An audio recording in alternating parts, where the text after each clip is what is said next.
In today's video, I'm going to teach you how to set up custom object pipelines and stages in HubSpot.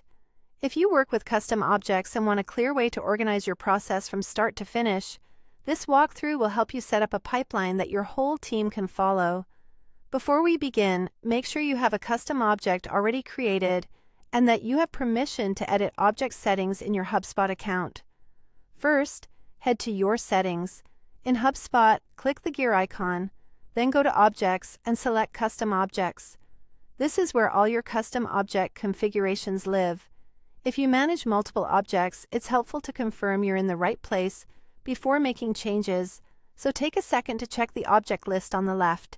Next, select the custom object you want to create a pipeline for. Once you've clicked into it, open the Pipelines tab. This tab is dedicated to building and managing the stages your records will move through. Think of it as the backbone of your process for this specific object. Now let's create the pipeline. Click Create Pipeline. Give it a clear descriptive name like Demo Pipeline or something that matches your team's naming conventions, and click Save. A straightforward name makes it easier for your teammates to find and use the right pipeline, especially if you plan to create more than one for different workflows. With the pipeline created, it's time to add stages. Click Add Stage, then name your stage.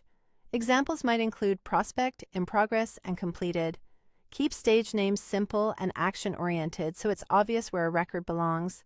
Add as many stages as you need to reflect your real process, and repeat the Add Stage action until your full workflow is captured.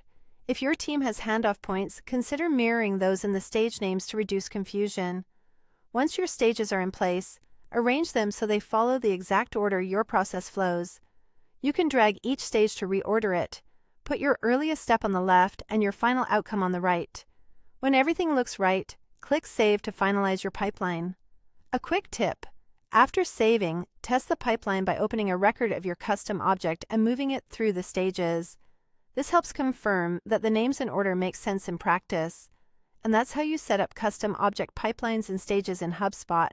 If you found this helpful, don't forget to like, share, and subscribe to the channel for more practical HubSpot tutorials. Thanks for watching.